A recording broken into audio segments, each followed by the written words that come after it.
Welcome to your guardian chef, your angel in the kitchen.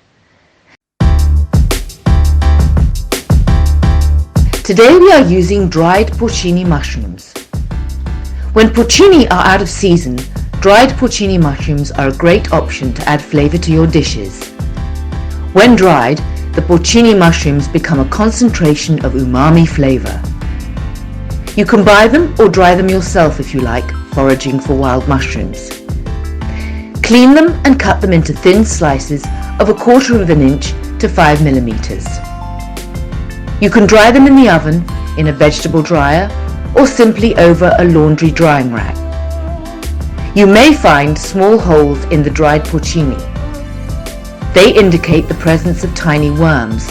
Most are gone, but some may still be there. Although they are harmless and can be eaten, it's up to you. To rehydrate the dry porcini, soak them in boiling water until the water cools down. Dried porcini are like tea bags. They release their intense aroma in the water. Drain them into a bowl to collect the water. You can add the water to stocks to make risotto, soups, or consommé. To use the rehydrated porcini, you need to cut them into small pieces as their texture tends to be chewy.